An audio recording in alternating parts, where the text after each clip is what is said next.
Et que la grâce et la paix de notre Seigneur Jésus-Christ soient ton partage. Amen. J'espère que tu te portes bien et que le Seigneur ne cesse de manifester sa bonté envers toi. Qu'il en soit ainsi dans le nom de Jésus. Amen. Nous voici à notre 6e leçon de notre cours de fondement et nous verrons dans cette 6e leçon la 2e rébellion spirituelle. La 2e rébellion spirituelle. Comme verset de base, nous avons Genèse le chapitre 6, du verset 1 au verset 5, Job 38, le verset 7 à 8, Job au chapitre 1, le verset 6, Daniel chapitre 3, le verset 5, 2 Pierre 2, le verset 1 au verset 5, Jude versets 4 à 7 et enfin Hébreux chapitre 13 verset 1. Alors, nous avons dit dans notre précédente leçon qu'effectivement, le serpent dans le jardin d'Éden a été associé au Satan, au dragon ou au diable dans le livre d'Apocalypse. Dans le jardin d'Éden, on ne l'a pas appelé Satan. Dans l'Ancien Testament, ce personnage qu'on a appelé serpent dans Genèse chapitre 3, qui est effectivement un être spirituel, n'est pas appelé Satan. Parce qu'il y a des gens qui disent, mais oui, pourquoi Dieu a créé Satan? Dieu n'a pas créé Satan. Dieu a créé des êtres de lumière. Dieu a créé des êtres spirituels. Mais parce qu'il les a dotés du libre arbitre, ces êtres spirituels peuvent se rebeller contre lui ou aller à l'encontre de sa volonté. Ou pour faire simple, ces êtres spirituels peuvent pécher. Tout comme les humains étant dotés du libre arbitre peuvent pécher. Est-ce que vous comprenez? C'est important. Donc Dieu n'a pas créé Satan. Et d'ailleurs, le mot Satan que nous voyons apparaître dans l'Ancien Testament, par exemple dans le livre de Job, chapitre 1, chapitre 2, n'est pas un nom propre. Ce n'est pas le nom d'un individu spécifique. Est-ce que vous comprenez? C'est-à-dire que on va pas dire, voilà, Satan, c'est un peu comme Gabriel ou Gédéon. Le mot Satan, dans le livre de Job, chapitre 1, chapitre 2, est un nom commun. Ok, on retrouve ce mot-là également dans Nombre, chapitre 22, le verset 22. Et là, c'est même utilisé pour l'action qu'a menée l'ange de l'Éternel à l'endroit de Balaam qui voulait maudire le peuple de Dieu. Est-ce que vous comprenez? Dans Nombre, le chapitre 22, le verset 22. Nombre, chapitre 22, le verset 22. Qu'est-ce que nous lisons là-bas? Là, on nous dit, Nombre 22, verset 22. L'ânesse vit l'ange de l'Éternel qui se tenait sur le chemin, son épée nue dans la main. Elle se détournant du chemin et alla dans les champs. Balaam frappa l'ânesse pour la ramener dans le chemin. Au verset 24, on nous dit, je viens de lire le verset 23. Le verset 22. La colère de l'Éternel Dieu s'enflamma parce qu'il était parti et l'ange de l'Éternel se plaça sur le chemin pour le résister. Le mot résister là-bas dans l'hébreu, c'est Satan. C'est Satan qu'on a traduit par résister. Donc vous voyez l'ange de l'Éternel qui joue le rôle de Satan ici à l'endroit de Balaam. Satan signifie opposant, adversaire, celui qui s'oppose à. C'est ce que Satan veut dire. Donc l'ange de l'Éternel s'étant opposé à Balaam qui voulait maudire le peuple de Dieu, a joué le rôle de Satan. Donc Satan, ce n'est pas un nom propre. Et de l'autre côté, comme je le disais dans Job chapitre 1 et chapitre 2, Satan est un nom commun.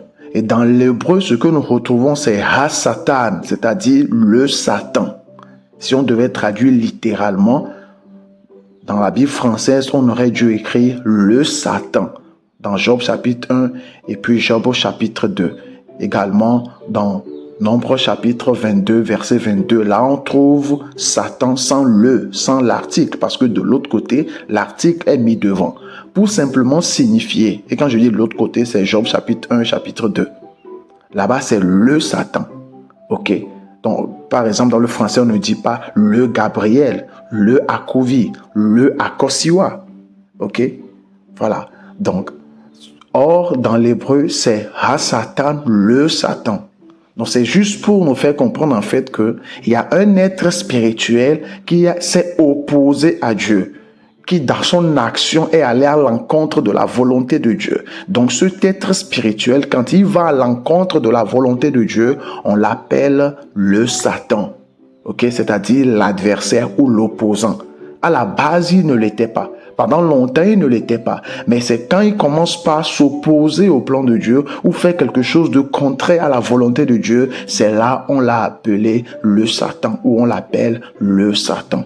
Est-ce que vous comprenez? Et comme je l'ai dit dans Nombre chapitre 22, le verset 22, on a utilisé le gamma Satan dans l'hébreu, Satan.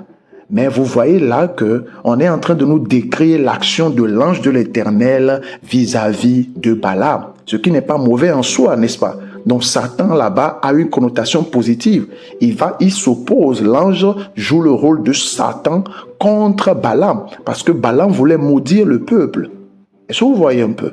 C'est important. Donc quand nous retournons dans le livre de la Genèse, on voit qu'on nous parle du serpent. Et le pourquoi, beaucoup plus tard, on l'a associé, c'est-à-dire ce serpent, on l'a associé à Satan ou au dragon.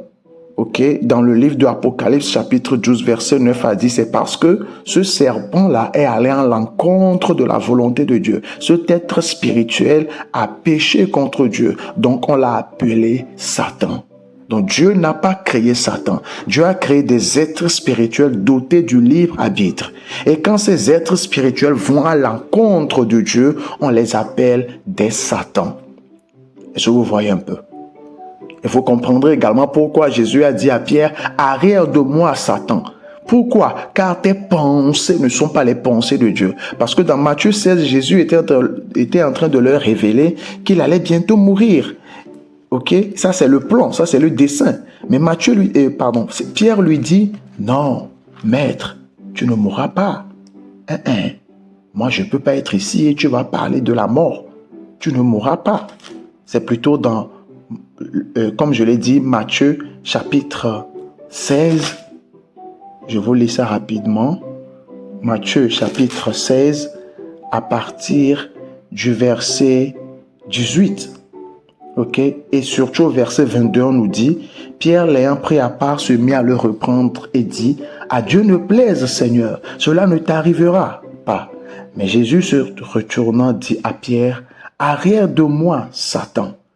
Car tu mets en scandale. Pourquoi? Car tes pensées ne sont pas les pensées de Dieu, mais celles des hommes. Donc parce que Pierre allait à l'encontre du plan, il s'opposait à Jésus dans sa mission, Jésus l'a appelé Satan. Est-ce que vous comprenez? Donc Dieu n'a pas créé Satan. Il n'a pas créé un être malveillant qui doit tenter les humains et leur faire du mal. Dieu n'a pas créé un être malveillant qui a pour but de tenter les hommes, de leur montrer le mal pour que ces hommes-là viennent à Dieu, vers Dieu. Ça n'a pas de sens. Non, Dieu a créé des êtres spirituels, des êtres de lumière qui sont censés servir ses intérêts. Est-ce que vous comprenez? Ok. Il fallait que j'explique ce point-là avant qu'on ne continue. Donc, le premier être spirituel, ce serpent dont on nous parle et qui a joué le rôle de Satan dans ce passage, est celui qui a initié la première rébellion spirituelle. Ok? Mais dans la Bible, on nous parle également d'une seconde rébellion spirituelle que nous allons voir aujourd'hui. Et c'est important de comprendre cette seconde rébellion spirituelle parce que cela va nous aider à mieux comprendre pourquoi il fallait qu'il y ait le déluge.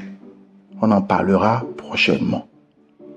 Donc, dans le livre de Genèse, le chapitre 6, du verset 1 au verset 5, on nous dit « Lorsque les hommes eurent commencé à se multiplier sur la face de la terre, et que des filles leur furent nées, les fils de Dieu virent que les filles des hommes étaient belles, et ils en prirent pour femmes parmi toutes celles qu'ils choisirent. Alors l'Éternel dit, « Mon esprit ne restera pas toujours dans l'homme, car l'homme n'est que chair, et ses jours seront de 120 ans. » Les géants étaient sur la terre en ces temps-là, après que les fils de Dieu furent venus vers les filles des hommes et qu'elles leur eurent donné des enfants. Ce sont des héros qui furent fameux dans l'Antiquité. L'Éternel vit que la méchanceté des hommes était grande sur la terre et que toutes les pensées de leur cœur se portaient chaque jour uniquement vers le mal. L'Éternel se repentit d'avoir fait l'homme sur la terre et il fut affligé en son cœur. Amen. Ici, quand nous lisons ce passage, il nous arrive par moments de penser qu'on est en train de parler des êtres humains qui ont commencé par se multiplier et surtout à faire naître des géants. Mais ce n'est pas le cas. Les fils de Dieu dont il est question ici font référence aux êtres spirituels. Et nous allons prouver cela tout à l'heure. Ce qui s'est passé dans Genèse 6, versets 1 à 5 est en fait une rébellion spirituelle. Des êtres spirituels que nous appelons communément les anges ont quitté leur demeure. Ils ont quitté leur rôle. Ils ont cessé de jouer leur rôle.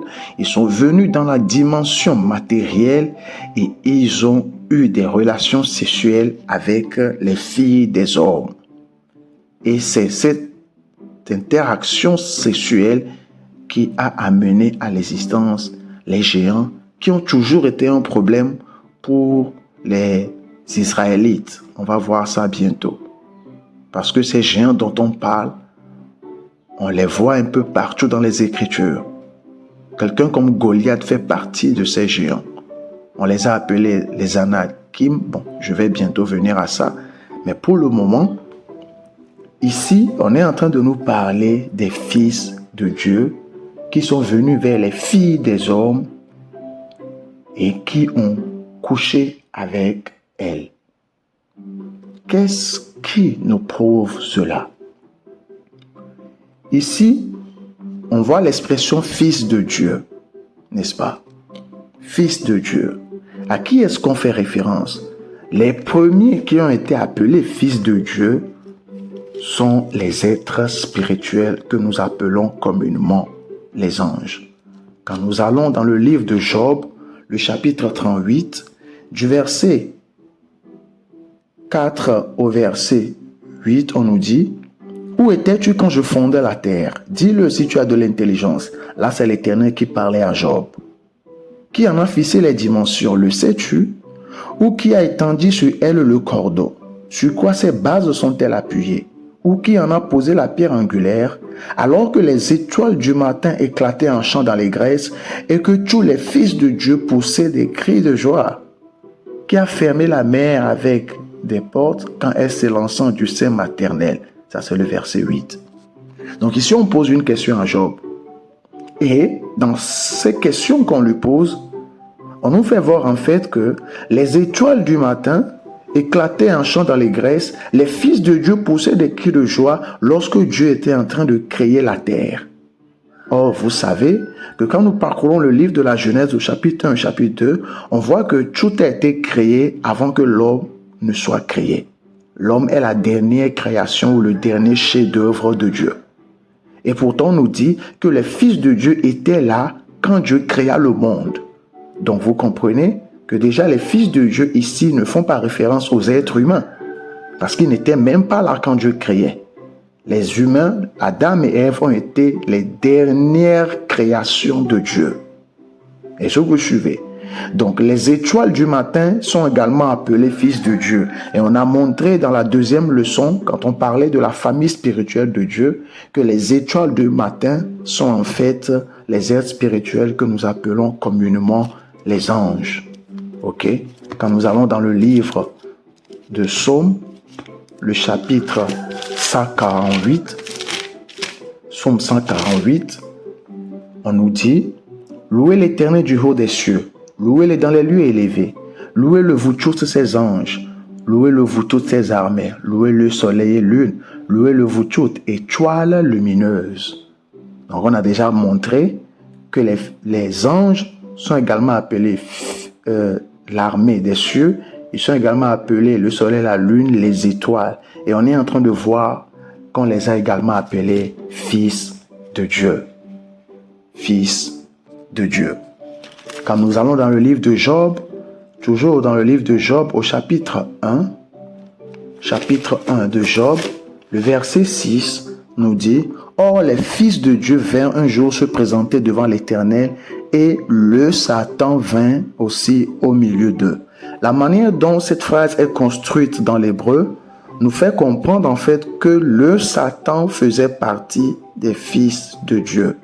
Or, vous savez très bien quand nous lisons le passage de Job chapitre 1 jusqu'au chapitre 2 que le Satan ici est un être spirituel, ce n'est pas un être humain. Donc, si cet être spirituel fait partie des fils de Dieu, ça veut dire que les fils de Dieu dont on est en train de parler sont également des êtres spirituels que nous appelons communément les anges.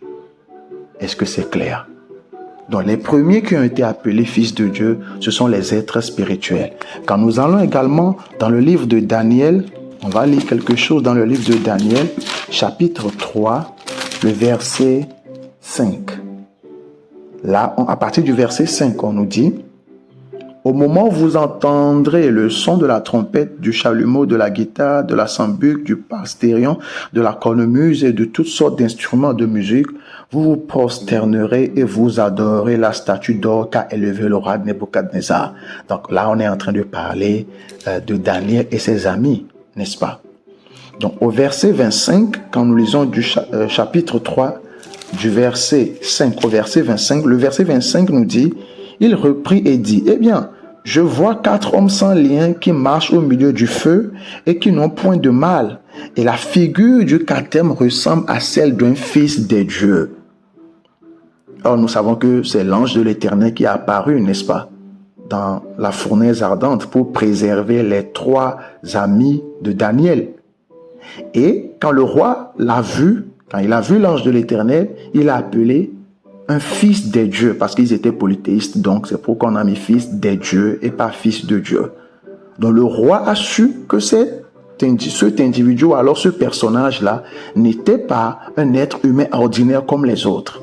Il dit: il ressemble à un fils des dieux.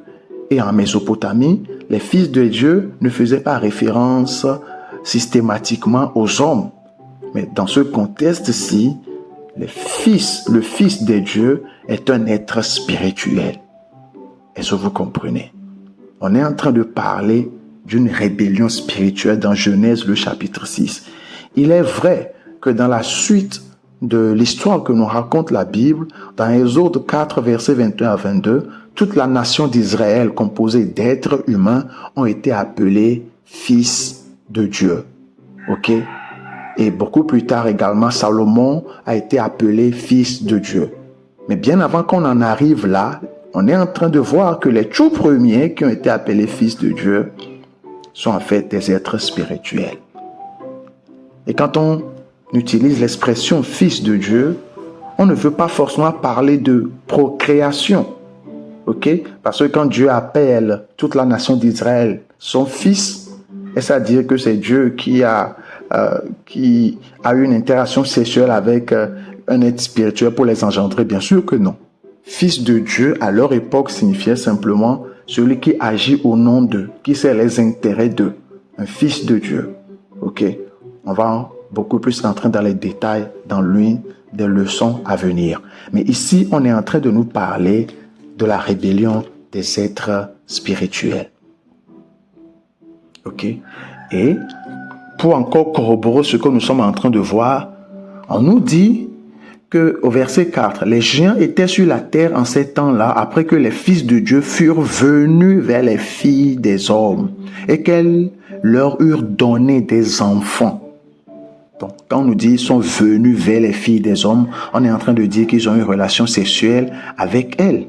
Parce que l'expression venir vers, c'est un euphémisme qu'on utilise pour parler de relations sexuelles. On peut voir ça dans Genèse, le chapitre 38, le verset 2. Ok, je nous lis ça rapidement. Genèse 38, le verset 2. Là, on nous dit, là, Judas vit la fille d'un Cananéen nommé Shua. Il la prit pour femme et alla vers elle. Alla vers elle. Et la suite du verset dit, elle devint enceinte. Aller vers, venir vers. Ce sont des euphémismes qu'on utilise pour parler de relations sexuelles. On peut également voir ça dans Genèse, le chapitre 39, le verset 14. Quand la femme de Potiphar accusait Joseph, elle appela les gens de sa maison et leur dit, « Voyez, il nous a amené un Hébreu pour se jouer de nous. Cet homme est venu vers moi. » Venu vers, pour faire quoi? Pour coucher avec moi. Lisez également Juge, le chapitre 16, verset 1 et Amos 2, le verset 7. Donc, on parle de relations sexuelles. Maintenant, la question à se poser est la suivante. Est-ce que les êtres spirituels peuvent avoir des relations sexuelles avec des êtres humains? Comment est-ce que c'est possible? Ils sont des esprits, n'est-ce pas? S'ils ont des esprits, bon, attends. Comment un esprit peut coucher avec une personne qui a un corps physique et avoir des enfants? C'est possible. Ce que nous ignorons des fois, c'est que les êtres spirituels peuvent prendre forme humaine. On voit un exemple palpable dans Genèse, le chapitre 18, Genèse chapitre 18 et chapitre 19. Dans Genèse chapitre 18, à partir du verset 1, on dit « L'Éternel lui apparut parmi les chênes de Mamré, parlant d'Abraham, comme il était assis à l'entrée de sa tente pendant la chaleur du jour. Il leva les yeux et regarda, et voici, 3 hommes étaient debout près de lui. » Donc, on nous parle de 3 hommes, n'est-ce pas? On nous parle de 3 hommes. Maintenant, quand nous continuons à lire les passages, les versets, à un moment donné, Abraham a interagi avec l'un de ces hommes. Mais cette fois-ci, on utilise l'Éternel pour identifier cet homme. Il y a un des hommes qui a parlé à Abraham, qui a parlé à Sarah. Et au verset 13, on nous dit, l'Éternel dit à Abraham. L'un des hommes a été identifié comme l'Éternel. Maintenant, quand nous continuons un peu plus loin, à un moment donné, certains, en particulier 2 des hommes, sont partis pour aller à Sodome et Gomorrhe. Et un des hommes est resté avec Abraham pour parler avec lui. Et quand nous lisons à partir du verset 16, on nous dit, ces hommes se levèrent pour partir et ils regardaient du côté de Sodome. Abraham alla avec eux pour les accompagner. Alors l'Éternel dit, donc l'Éternel dit, l'Éternel a commencé par parler avec Abraham. Et il dit au verset 20, et l'Éternel dit, le cri contre Sodome et Gomorrhe s'est accru et leur péché est énorme. Au verset 22, les hommes s'éloignèrent et allèrent vers Sodome, mais Abraham se tint encore en présence de l'Éternel. Quand nous allons au chapitre 19, on nous dit qu'il y a la continuité de ce qu'on nous raconte dans le chapitre 18. Et il faut savoir également que ces textes, quand ils ont été rédigés, n'avaient pas été à la base subdivisés en chapitres et en versets. C'est juste un récit, sans interruption, qu'on avait dans les manuscrits originaux. Donc, au chapitre 19, ici, on nous dit, les 2 anges, ils étaient 3 hommes. Mais maintenant, on nous dit les 2 anges. Or, nous savons, au chapitre 18, on dit, les 2 hommes sont partis vers Sodome et Gomorrhe. Et ici, maintenant, on dit, les 2 anges arrivaient à Sodome et Gomorrhe. Et par eux, Lot et sa famille devaient être délivrés. Donc, de l'autre côté, on les a appelés des hommes, mais quand vous allez au chapitre 19, on les a appelés des anges. Et on dit, mais quand ils sont arrivés chez Lot, on dit, mais Lot les pressa tellement qu'ils vinrent chez lui et ils entraient dans sa maison. Il leur donna un festin et il fit cuire des pains sans levain et ils mangèrent. Ces hommes-là ont mangé. Ces anges-là, dont on nous parle au verset 1, ont mangé. Est-ce que vous voyez un peu? Après, les gens sont venus dire, fais-les sortir, on veut coucher avec eux. C'était des gens qu'on pouvait voir, qu'on pouvait toucher. les anges peuvent prendre forme humaine. Et c'est ce qui s'est passé dans ce passage que nous sommes en train de lire. Quand il s'agit d'intervenir dans la dimension matérielle et d'agir dans le compte et au nom de Dieu, les anges peuvent prendre forme humaine. C'est dans la dimension spirituelle qu'ils n'ont pas besoin de prendre forme humaine. Ils n'ont pas besoin de ce corps tangible que nous avons. Ils n'ont pas d'organes de reproduction dans le monde spirituel parce que les organes de reproduction nous sont donnés pour procréer. Or, dans la dimension spirituelle, on n'a pas besoin de procréer. Et vous voyez, c'est pourquoi Jésus a dit qu'à la résurrection, nous serons comme les anges. Ok, parce que à la résurrection, on va revertir le corps immortel. On n'aura plus besoin de procréer parce que la mort ne sera plus. Est-ce que vous voyez un peu? Mais sur cette terre, parce que la mort est rentrée dans le monde, il nous faut les organes de reproduction. Et de l'autre côté, même avant que la mort ne rentre dans ce monde, comme Dieu l'a dit dans Genèse 1, 26 à 28, les hommes devaient se multiplier sur la terre. Donc, ils devaient procréer. Est-ce que vous suivez un peu? Yeah. Donc, ce que nous sommes en train de voir, Pierre et Jude en ont également parlé. Pierre et Jude en ont également parlé dans leurs épîtres dans le Nouveau Testament. Dans 2 Pierre, le chapitre 2, le verset, à partir du verset 1 au verset 5, mais je vais surtout lire le verset 4.